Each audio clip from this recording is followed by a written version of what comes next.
Olá pessoal, boa noite. Vamos dar início a mais um programa Ernesto Responde. Tudo sobre gestão empresarial com ERP. Eu sou o Anderson e agradeço desde já pela sua audiência. Lembrando, caso você tenha alguma pergunta para que o Ernesto responda, acesse o link aqui do descritivo desse vídeo. Lá vai ter um caminho que você envia a sua pergunta e, oportunamente, o Ernesto irá respondê-la. Como vai, senhor Ernesto? Boa noite, tudo bem? Boa noite, tudo bem? Mais um Ernesto Responde, com muito prazer. Vamos lá. Senhor Ernesto, semana passada, especificamente dia 21 e 22 de maio, nós tivemos o Netas Game, o primeiro depois da pandemia. Como que foi o evento, senhor Ernesto? Conta aqui para o nosso público. Olha, foi realmente muito legal esse evento. Tivemos lá mais ou menos 60 e poucos participantes, praticando vôlei, futebol, basquete, natação, corrida de bike, caiaque, beach tênis. São 8 atividades. Fizemos 4 no sábado à tarde, 4 no domingo de manhã. Além disso, no primeiro dia, fizemos também um plantio de árvores lá na fazenda, que é uma ação ecológica que meu filho coordenou. E depois também, no domingo à tarde, ainda fizemos algumas atividades no poliesportivo, já que houve uma coisa bem curiosa. Houve empate entre 2 equipes. 2 das 4 equipes atingiram a mesma quantidade de pontos. E realmente o pessoal se divertiu muito, foi muito legal. Mas o que eu quero principalmente realçar é que agora que acabou a pandemia, né, nós pretendemos realizar esses eventos com mais frequências. Então, já a partir do segundo semestre, né, porque em julho é férias, a partir do segundo semestre nós vamos reativar esse processo e queremos fazer isso entre empresas, fazer competições entre 4 empresas em cada fim de semana, e essas empresas, conforme vão vencendo cada um dos Netas Games, vão subindo de divisão, de modo que haverá sempre em cada divisão um conjunto de empresas que tem mais ou menos a mesma capacidade esportiva, vamos dizer assim, né? O mesmo número de pessoas que conhecem. Então, convidem suas empresas, conversem com o seu RH, no sentido de participarem desse evento. Passa-se um fim de semana lá no hotel, fazendo exatamente atividades físicas. Nós anunciaremos na internet, talvez até em jornais, os vencedores de cada etapa, e a ideia é que haja com uma frequência bem grande esses eventos. Para a empresa é uma coisa que vai unir o pessoal, fazer com que ela sinta essa sensação de disputar com outras empresas um evento esportivo, e com isso, então, havendo uma união maior entre os colaboradores da empresa e também uma promoção, caso a empresa vença, já que sairá publicado em vários itens na internet, como eu falei, e também em outras mídias da imprensa. É isso aí, foi muito bom, e vamos depois mostrar vídeos, né, sobre todas as atividades. O evento aconteceu no SP Aventura, que fica em Ibiúna, a aproximadamente 70 quilômetros de São Paulo. Aqui no rodapé da nossa tela você está vendo o site do evento, para que você possa manifestar o seu interesse e também possa conferir algumas fotos. Você também consegue acessar as redes sociais do evento, hashtag NetasGame. Lá a gente também está publicando fotos dos melhores momentos das 4 equipes que disputaram todas as atividades. As equipes azul, vermelho, verde e amarelo. A equipe que ganhou foi a equipe amarela. Tiveram 8 esportes de desempenho físico, né? E também teve uma atividade de desafio intelectual, que foi montar a palavra Netas Game Você pode olhar aqui que a logomarca do Netas Game é um boneco no Tangram. Então as pessoas tiveram que escrever isso a quem Netas Game junto com o boneco, e quem fez isso mais rápido foi quem acabou desempatando, né, senhor Ernesto? Mas é isso. Exatamente. Foi muito bom, assim, quer dizer, uma coisa rara, que houve um empate entre duas equipes, a vermelha e a amarela, que somaram a mesma quantidade de pontos. Cada esporte, a empresa soma 3 pontos na vitória, mas cada empresa, na verdade, tem 2 equipes, para permitir que, se um jogador não quiser, de forma alguma, fazer um determinado esporte, ela possa, naquele momento, fazer um outro esporte. Bom, então é isso, pessoal. Netas Game, fique atento aí às nossas divulgações. Espero que vocês possam participar. Senhor Neto, falando um pouco mais aqui sobre a nossa situação econômica no mundo, principalmente no Brasil, é a questão da inflação. As commodities em alta, guerra na Ucrânia, esse ano aqui é ano de eleição, enfim, os preços estão pela hora da morte. O que o senhor tem a dizer aí sobre essa questão da inflação no nosso país? Exato. Quer dizer, a inflação sempre presente no Brasil. Chegou um momento que a gente conseguiu reduzir bastante, mas esse ano, principalmente, já também no ano passado, voltou a subir, né? Estamos aí com quase 13%, provavelmente vai haver uma subida para esse percentual. Vamos tentar entender um pouco por que está havendo essa inflação, né? A inflação ela ocorre por 2 motivos básicos. Um é quando o governo necessita de mais recursos do que ele disponibiliza em termos de dinheiro, né? Porque o governo é como a gente, tem dinheiro lá no caixa e começa a fazer uma série de atividades que exigem muito dinheiro. Só que, diferente da gente, o governo pode emitir dinheiro, ele pode... Hoje não precisa nem imprimir, né? Hoje é tudo eletrônico, então ele simplesmente vai lá e arruma dinheiro a mais quando ele necessita. Mas esse dinheiro, então, cai na população, cai nas empresas, cai nas pessoas, enfim, ele é distribuído no mercado. Então, imagina que você tem no país uma produção, né? Produção de alimentos, produção de máquinas, de equipamentos, de roupa, de coisas. Todo mundo produzindo, as pessoas estão trabalhando e produzindo. Essa produção, ela, com o tempo, ela vai subindo um pouco, tal, mas é muito lento esse aumento, né, da produção global de um país. Então, no momento que o governo emite mais dinheiro, despeja mais dinheiro no mercado do que aquele que já existia antes, você tem uma quantidade maior de dinheiro circulando e uma quantidade mantida igual produzida. Então, começa a pautar, ou começa a haver uma demanda maior do que a oferta. O que os comerciantes, o que as empresas fazem? Aumentam o preço. Então, é assim que aumenta o preço devido a essa emissão, vamos falar assim, adicional de dinheiro por parte do governo. Quer dizer, o governo não consegue pagar suas contas com aquilo que arrecada.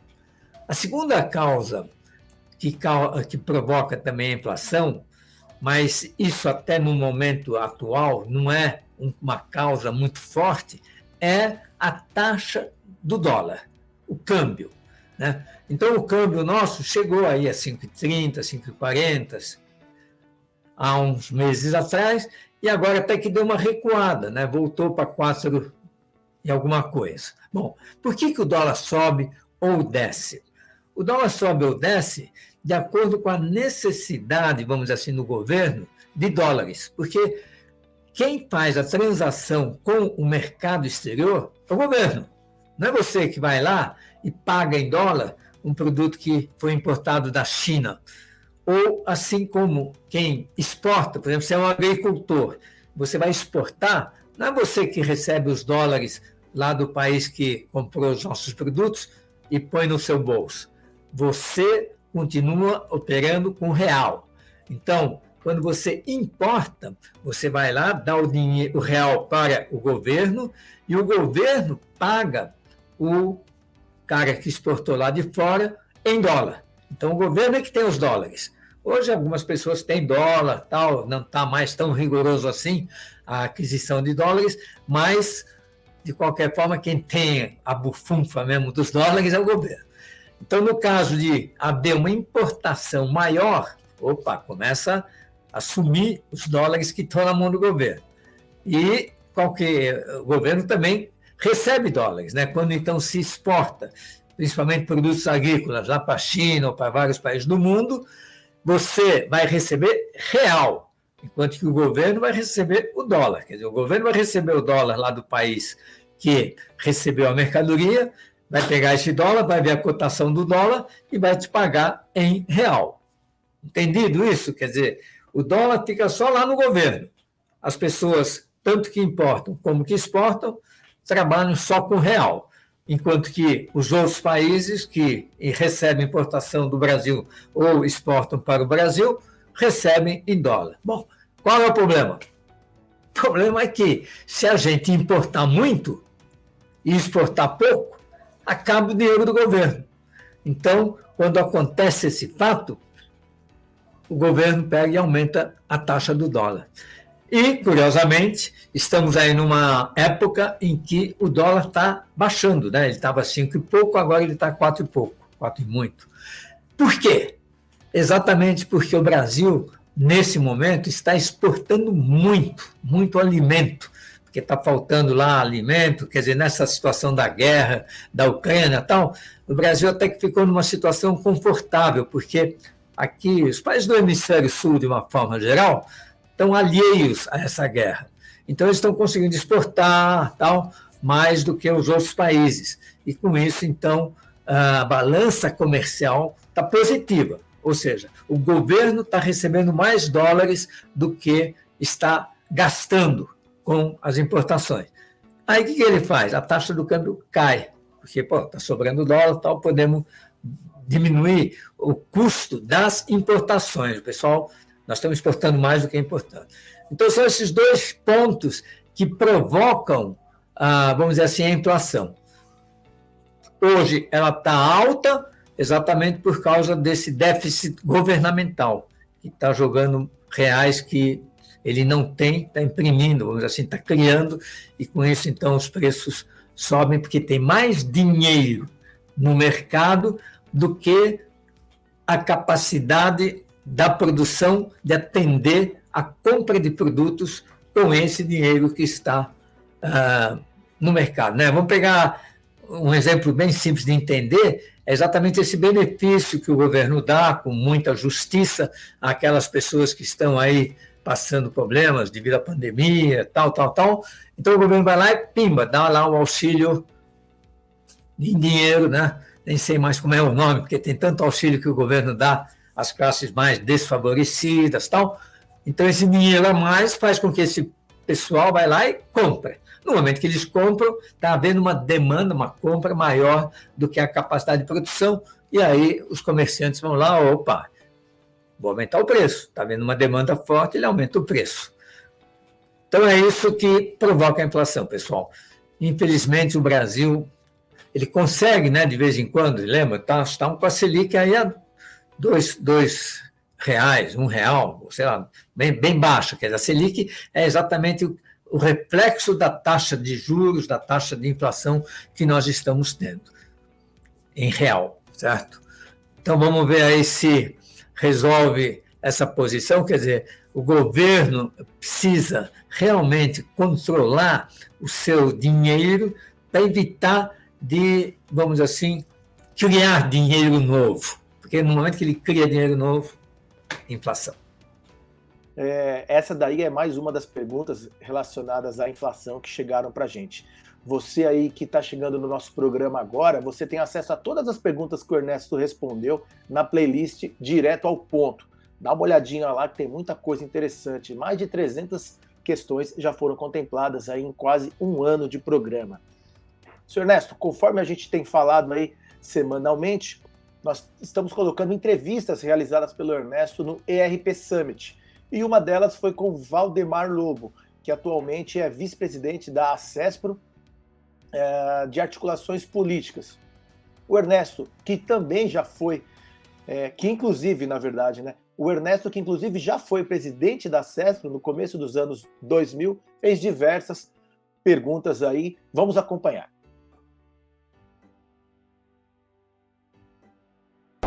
Pessoal, estamos aqui no RP Summit, segundo dia já, são só 2 dias, e eu estou com o Valdemar Lobo, ele é diretor da CESPRO, da parte de política, e vai nos falar um pouco sobre essa associação tão importante que tem no mercado de tecnologia. Se apresenta e conta um pouco sobre a CESPRO. Bem, Valdemar Lobo, né? E todos me conhecem muito por Lobo, né? Ficou Lobo marcado aí mais que o primeiro nome. Estou vice-presidente de articulação política da CESPRO, sou CEO da empresa Wispot Big Data, que é uma plataforma de solução de inteligência artificial para o Wi-Fi, e da Pro Advanced, que é uma empresa mais antiga nossa de cibersegurança, né? Focada em cibersegurança. Estou na associação já há 5 anos, né? Agora como VP de articulação política, associação mais antiga aí do Brasil, né? Fizemos 45 anos, né? Uma associação que de fato faz a sua função social, né, de representar o setor há 45 anos. Somos federativos, né, então estamos aí em vários locais do Brasil, em quase todos os estados. E eu diria até, né, Ernesto, que todas as empresas, por exemplo, que estão aqui no RP Summit, né, deveriam estar associadas à CESPRO. A função da associação é exatamente essa, né, representar um setor perante a política, né, e o inverso, né, trazer informações da política do Brasil também para o setor, que o empresário, de fato, ele não sabe o que está acontecendo, às vezes, no seu setor politicamente, né? Então, a associação CESPRO faz isso muito proficuamente, né? E faz com que o setor cada vez mais tenha ali a sua representação política pela associação muito bem feita. E eu fui presidente da CESPRO durante 6 anos, 4 anos em São Paulo, 4 anos nacional, 2 anos das duas. E vou falar uma coisa que é uma realidade e a gente tem que entender, né, como é que acontece essas coisas. Mas o setor de tecnologia tem várias associações, né? Tem a CESP, tem a Brascom, tem a ABS, tem também essa de comércio, né, de software de PDV, voltado de PDV, a FRAC. Então, isso divide, né? E nós, como associação, qual que é o papel da associação? O primeiro papel é realmente ser assim, um elo de ligação entre as empresas e o governo, tá certo? Exatamente. Então é evidente que no momento que você tem mais que uma associação, a associação perde a força, né? Concorrentes e não tem aquela força para chegar no governo. Mas são coisas da vida e a CESPRO é a mais antiga, como ele falou. Me fala um pouco mais, quer dizer, a CESPRO hoje então ela está aí em pé, está em todos os estados? Quase todos os estados, né? Somos federativos, então assim, temos a nível federal, Brasil, 45 anos, então ela realmente tem um poder muito forte ali, não diria nem poder, né? Mas um bom relacionamento ali com o Congresso brasileiro, então nós estamos muito próximos no Congresso. Toda a legislação que sai, estamos ali votando, né, participando, exatamente para proteger o nosso mercado de tecnologia, né? Ou seja, fazer essa ponte, né, do empresário para entendimento político que proteja o nosso setor, né? Não pode deixar passar a legislação de qualquer forma, né? Então a associação serve para isso, para estar com o olho ali dentro da política, trazer essa informação para o empresário. Na grande maioria, os empresários, né, brasileiros ainda mais, são formatados ali, criam suas empresas e não tem esse viés, né, de conhecimento político. Para isso que serve o associativismo, né, colocado no mercado, ou seja, todas as empresas de fato deveriam estar associadas, né? No setor de tecnologia, há uma CESPRO que tem essa robustez, essa musculatura enquanto associação. E eu vou falar uma coisa aqui, humildemente, mas eu me lembro que quando eu fui presidente, nós começamos a reivindicar do governo todo esse processo de desoneração, né? Principalmente o INSS, em vez de ser pago sobre a folha, que é a maior despesa de uma software house, conseguimos fazer com que fosse pago em cima do faturamento. É um valor menor, né? Dependendo da alíquota. Curiosamente, eu me lembro que quando eu fui falar com o deputado, ele me sugeriu, ele me perguntou assim, qual é a sugestão que você dá de pagamento do seu percentual do faturamento ao INSS. E eu na época falei 4%, eu chutei, falei 4%. Isso foi, na época que eu era presidente lá, 90 e pouco. E hoje é 4%, quer dizer, hoje varia de 2 a 4. Eles se baseiam muito. Eu estive em Brasília agora, como todos os anos temos que ir, né? E eu fiz algumas agendas com senadores. E eles pegam isso como base, né? O que a associação, a CESP, imagina aqui para essa legislação, por exemplo, né? Ou para o que nós estamos pensando. E o lado político também houve a associação que, por sua vez, representa as empresas, né? Então, se ele está legislando perante o mercado de tecnologia, ele tem que ouvir a associação. Ele não consegue em cada empresário lá perguntar, né? Então ele vai na associação e tem o seu conglomerado de associados daquele setor e ele ouve o vice-presidente, nosso presidente lá, Marcelo Passos, né? Por isso as agendas, como você participou lá atrás, exatamente, eles vêm às vezes perguntar, né? O que vocês acham? Exato. Porque vocês são a voz do setor, né? Porque, veja bem, o país, o Brasil é um país, você tem o governo que determina as leis e você tem as empresas. As empresas, elas sempre estão pedindo desconto de imposto, não quer pagar, enfim, melhorias para o setor. Mas se não tiver uma associação no meio, aí fica uma coisa desconexa. Você não consegue ter voz ativa lá no governo. A associação, o papel é esse, de ir lá, falar com os deputados, senadores, também com outros órgãos do executivo mesmo, tentando fazer com que o teu negócio seja viável às vezes, né? Nós temos uma consultoria dentro do plenário ali, né? Exatamente ouvindo o que está acontecendo, o que está tramitando, trazendo de volta para a CESP, né? Uma assessoria nossa, ouvindo para trazer para os presidentes e vice-presidentes, para nós entendermos, então isso sai a cada período da semana ali o que está acontecendo, para que também possamos tomar posições exatamente dessa forma, né? Perante o nosso setor. Nós temos que proteger o nosso setor, né? Para que não haja uma desconexão. Dá uma explicação para o pessoal qual é a abrangência do setor, né? Por exemplo, as pessoas precisam entender bem, bom, que tipo de empresa que deve se associar à CESP? Que desenvolve o quê? RP? Olha, empresas de tecnologia, de informação e comunicação, né? Então, assim, o setor de TIC, né, tem que estar associado à CESP. Dentro do setor, desenvolvedores de RPs, desenvolvedores de Big Data. Dentro do setor de tecnologia, empresas de segurança da informação, foi do setor de tecnologia da informação e comunicação, tem que estar associado à CESP. Então, pessoal, é um leque bem grande.